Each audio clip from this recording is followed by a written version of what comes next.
사람은 살아가면서 마음에 많은 상처를 받으며 살아갑니다.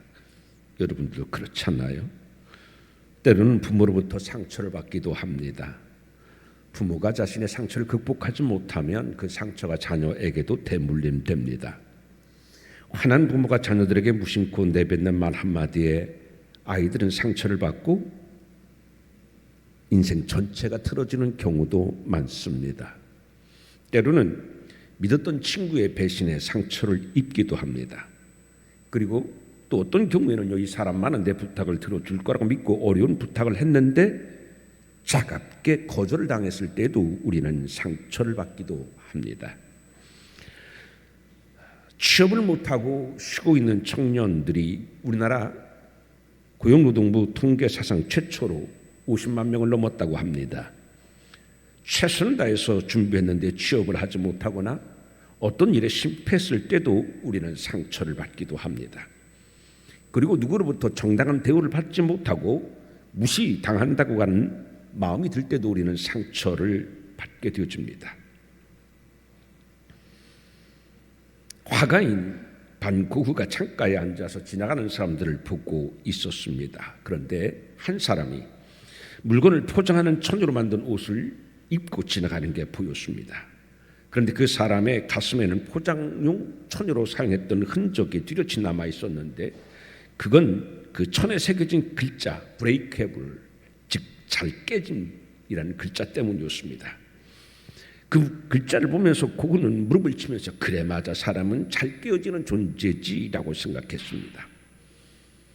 사람은 강한 것 같지만 강하지 않습니다. 별것 아닌 말 하나에도 상처를 받기도 하고 별것 아닌 시선에도 오해를 하고 상처를 받기도 합니다. 여러분의 마음에는 어떤 아물지 않는 상처가 있습니까?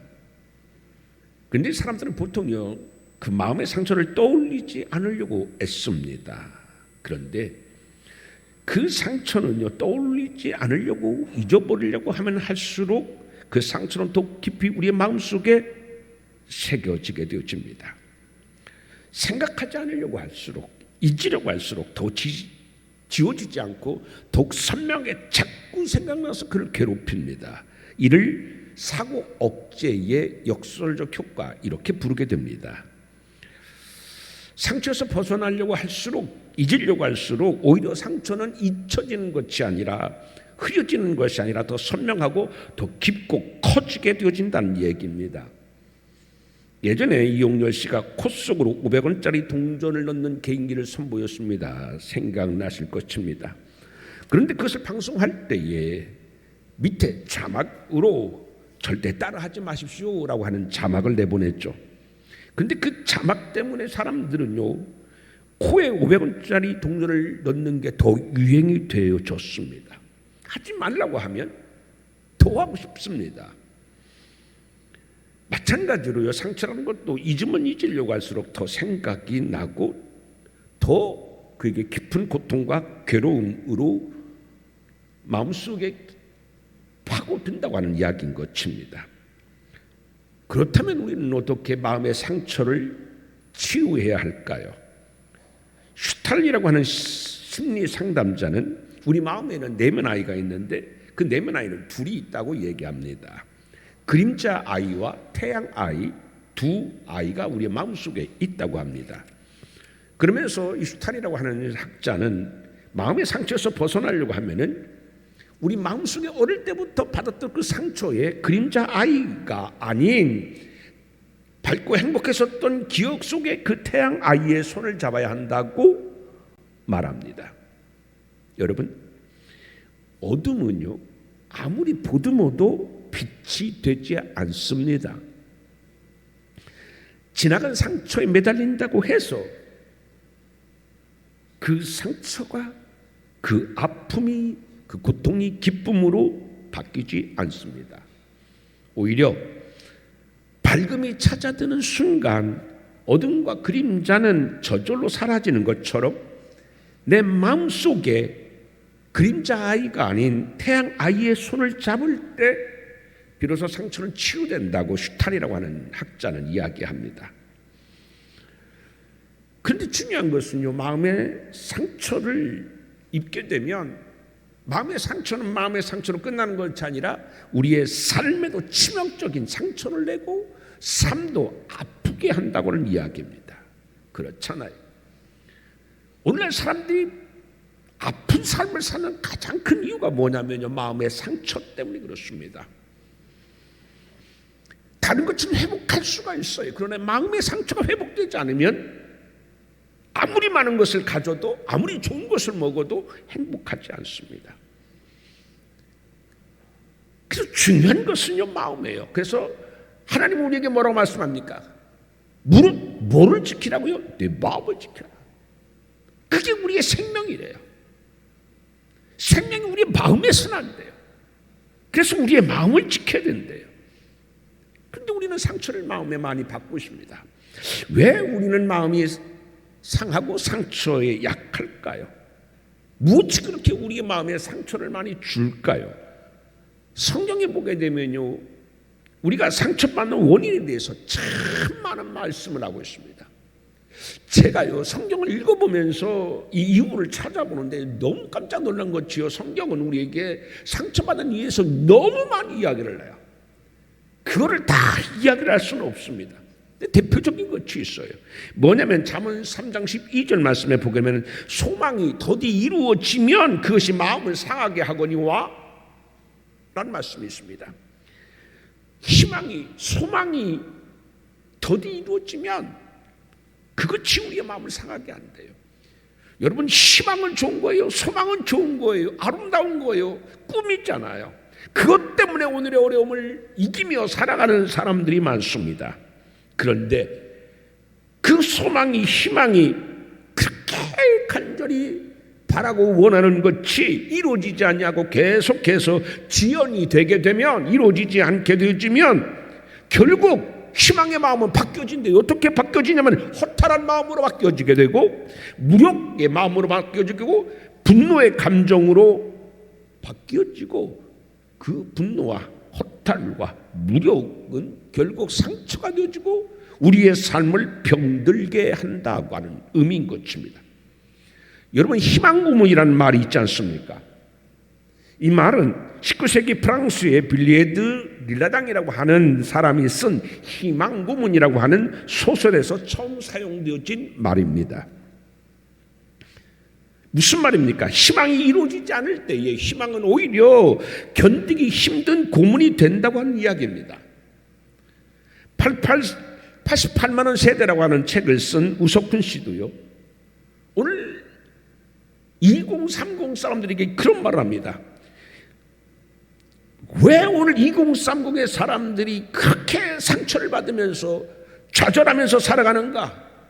바로 너무 많은 희망을 이야기했고 그 희망이 이루어지지 않음을 통하여서 젊은 세대들은 오히려 좌절하고 절망하고 상처 속에 살아가고 있다. 그래서 너무 많은 희망을 주지 마라. 이루어지지 않을 희망을 주지 마라. 감당하지 못할 희망을 품는 것은 오히려 마음의 상처가 되어진다 라고 얘기합니다. 여러분, 우리는 믿음의 조상 아브라함을 잘 압니다. 하나님께서 맨 처음에 아브라함에게 나타나서 주셨던 것은 뭐냐면 희망입니다.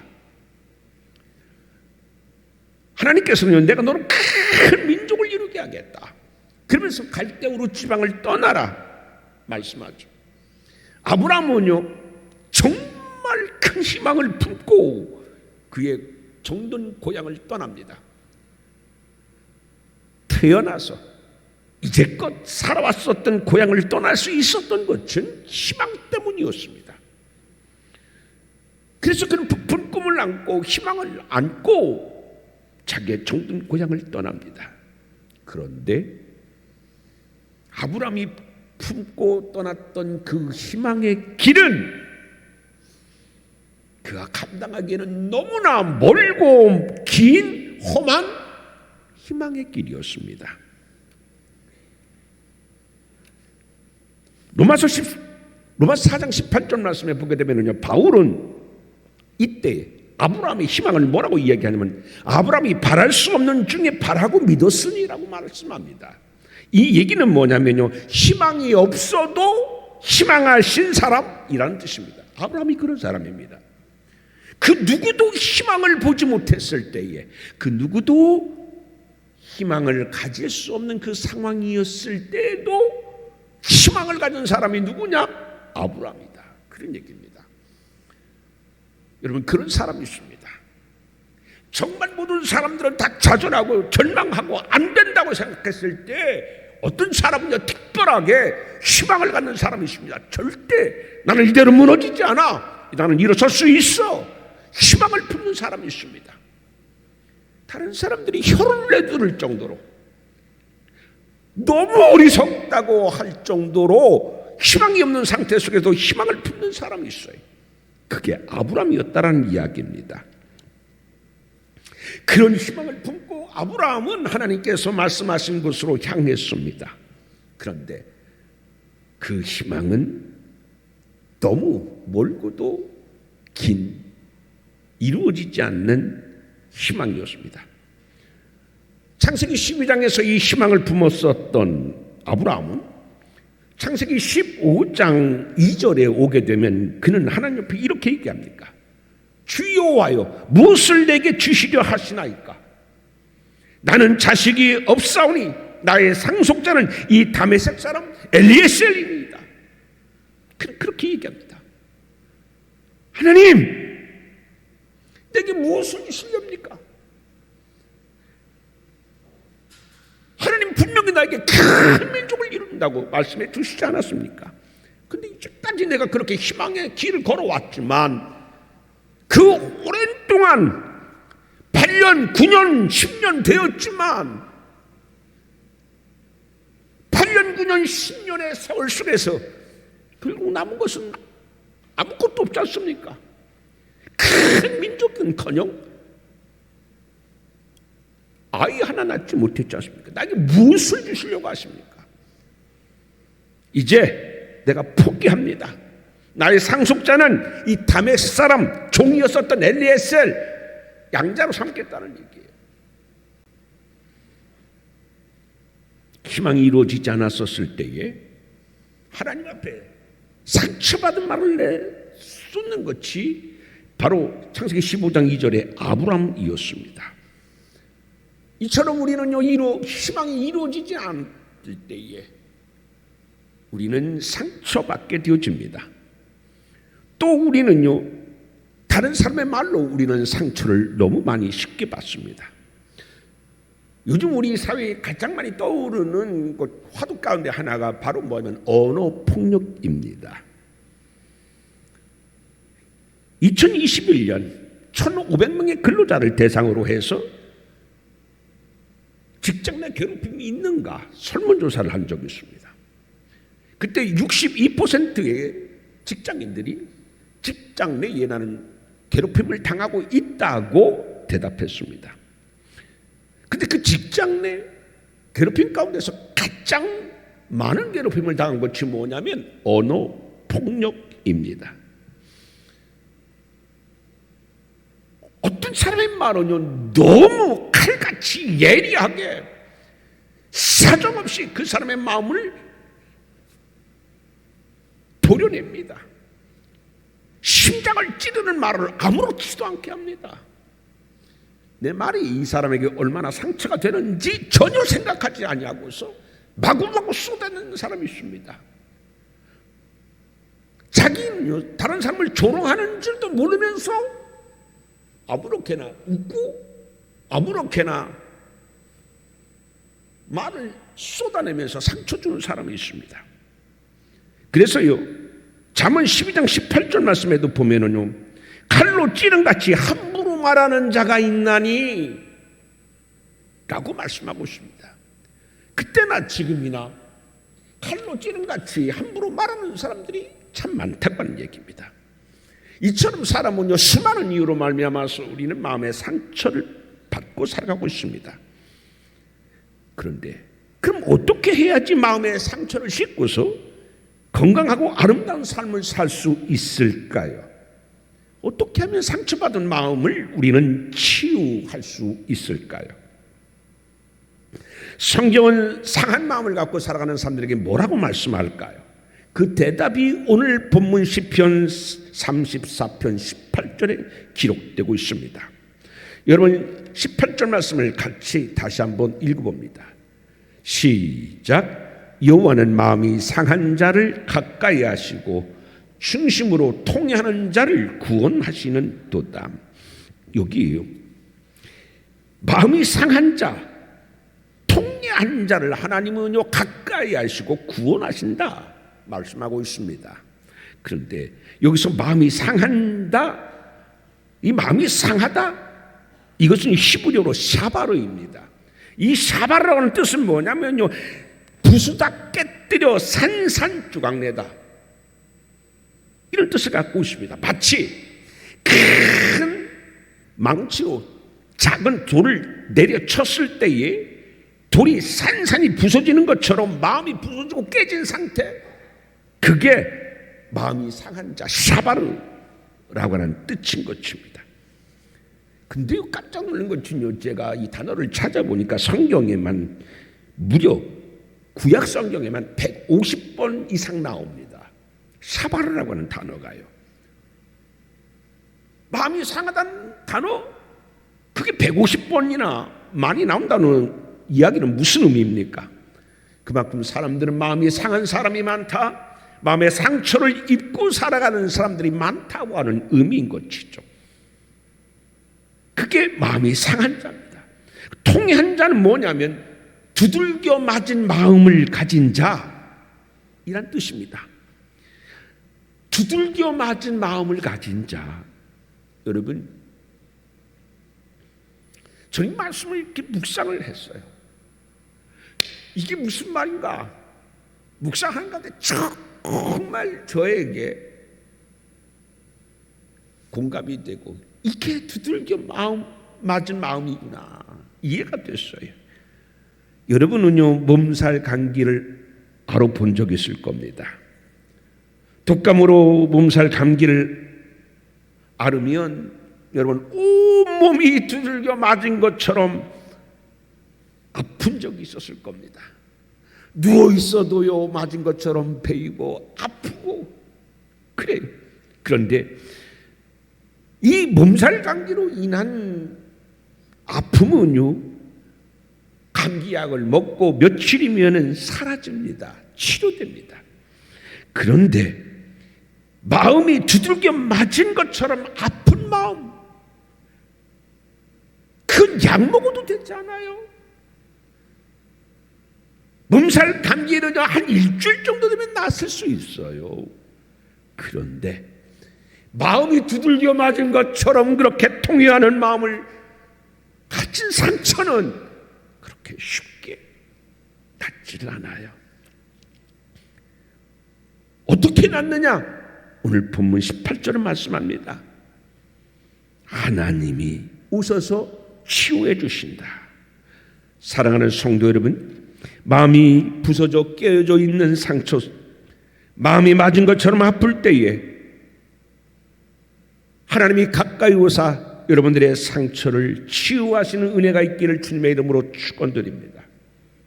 그리고 아직까지도 내 마음속에 깊은 곳에 마음에 상처가 있는 분들에게도 하나님이 이 시간 가까이 오셔서 그 상처를 어루만져 주시고 싸매어 주셔서 치유되는 역사가 있기를 주님의 이름으로 축원드립니다.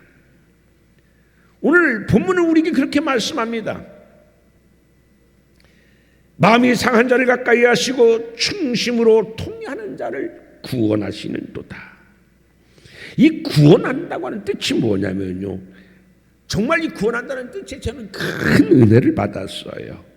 구원한다고 하는 것은 고통으로부터의 치유와 자기의 목표물을 추구할 수 있는 능력, 이게 구원입니다. 무슨 얘기입니까? 어떻게 해야지 마음이 두들겨 맞고 그리고 산산이 조각난 내 마음의 상처를 어떻게 치유할 수 있느냐?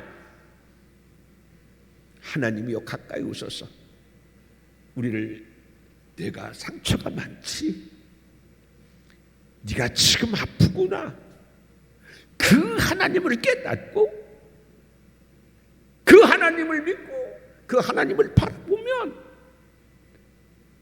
어느덧 내 마음속에 상처보다도, 그 상처를 이기는 것보다도, 상처를 일으키는 것보다도 더 큰 위로와 하나님의 사랑이 능력으로 주어진다고 하는 말씀입니다. 즉 상처가 더 이상 상처가 되지 않고 별이 되게 하신다라는 이야기입니다. 세상으로부터 온갖 상처를 받아 깨진 유리 같은 우리의 마음이 마치 빛으로 깨진 유리가 더욱 반짝이듯이, 그렇게 우리의 상처를 하나님은 오셔서 치유하시고 능력을 주셔서 빛나는 별이 되게 하신다라고 하는 사실인 것입니다.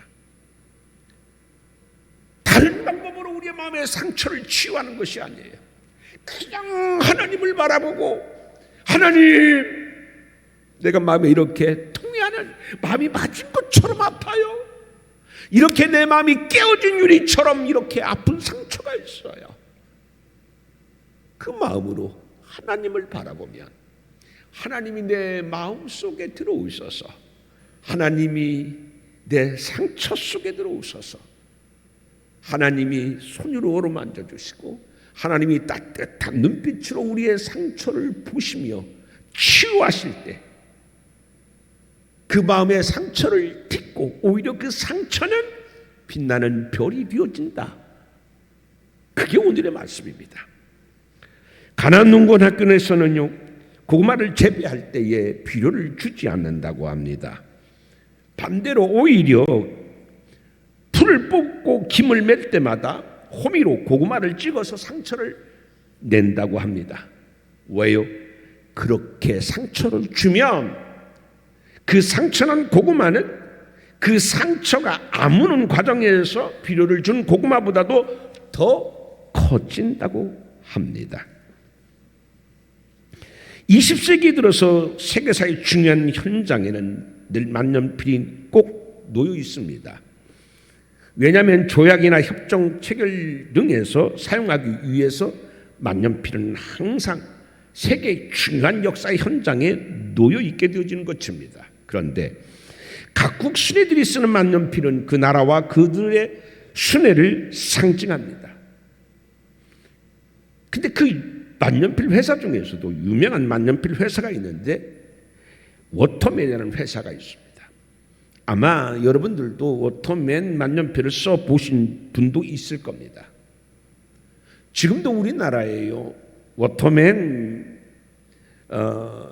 그 만년필이 아주 많이 팔리고 있고 수요층이 굉장히 많습니다. 근데 이 워터맨이라는 것이요, 창업자 이름이 워터맨이에요. 그 이름을 따서 워터맨이라고 하는 만년필 회사가 된 거죠. 그런데 그는 원래 보험 외판원이었습니다. 그렇게 능력 있는 뛰어난 영업력이 좋은 외판원이 아니었어요. 어렵게 살았어요. 어느 날 그가 한 고객의 온갖 노력을 다 기울여서 보험 계약을 맺게 되어줬습니다. 얼마나 기뻤는지 몰라요. 그렇게 어렵게 보험을 계약하지 못했다가 오랜만에 한 고객을 만났고, 이제 이 고객과 적지 않는 금액의 보험을 체결하게 되어줬습니다. 그래서 이제 다 이야기가 끝나고서 이제 그 계약서에 만년필로 고객의 이름을 쓰는 순서만 남았어요. 그러면 계약은 체결되는 거예요. 그런데 건네준 만년필로 이 고객이 서약 그 계약서에 이름을 쓰는데 그만 그 만년필의 잉크가 흘러 이 계약서를 망치게 되어줬습니다. 이 일로 말미암아 고객은 화를 냈고 결국 보험 계약을 거부하였습니다. 이 뼈아픈 실패로 인하여서 워터맨은요, 만년필의 문제점이 무엇인가 생각하기 시작했고, 마침내 그는 잉크가 흘러내리지 않은 펜을 개발하게 되어졌는데, 그게 오늘날 많은 사람들이 애용하는 워터맨 만년필입니다. 그의 실패는 아프고 어렵고 힘든 것이었지만 오히려 그 아픔은 그에게 더 큰 축복의 기회가 된 것입니다. 오늘 하나님은 우리에게 그렇게 말씀합니다. 내가 유리창이 깨어진 것처럼 그렇게 내 마음이 산산이 깨어져 부서져 아파하고 있느냐? 내 마음이 맞은 것처럼 그렇게 아파하고 있느냐? 나에게 오라. 그러면 그 상처를 준 것보다 너에게 더 큰 능력을 주고 위로를 주고 사랑으로 감싸서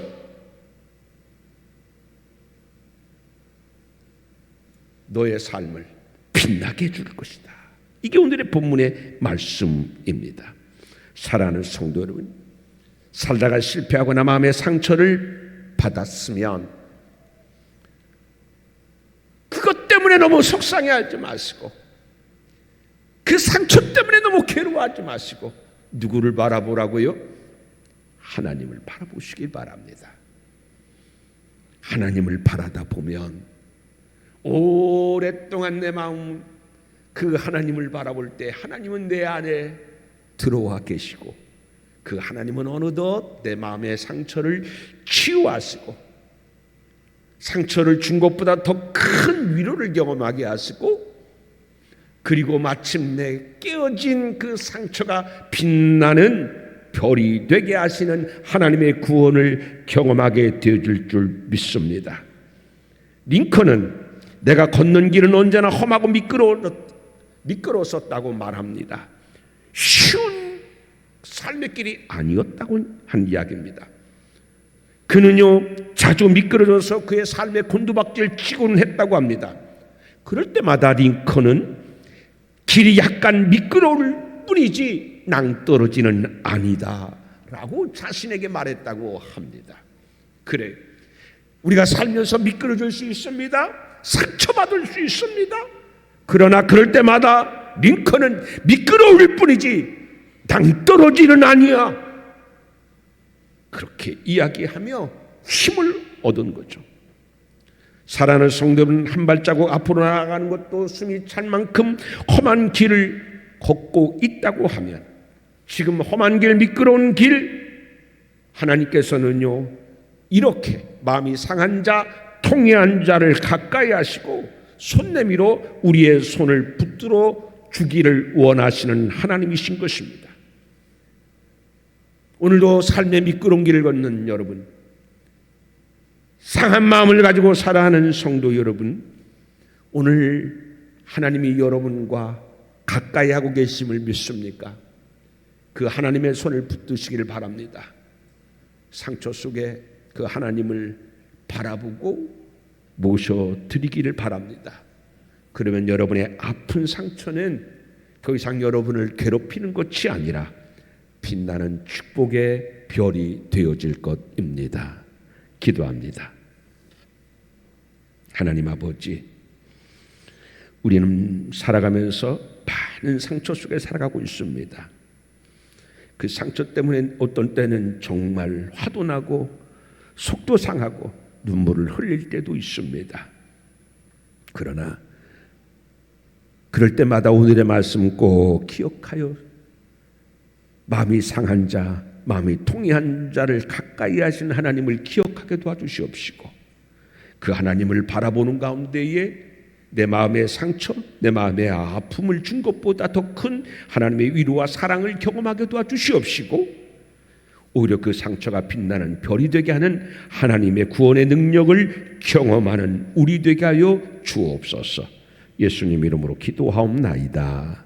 아멘.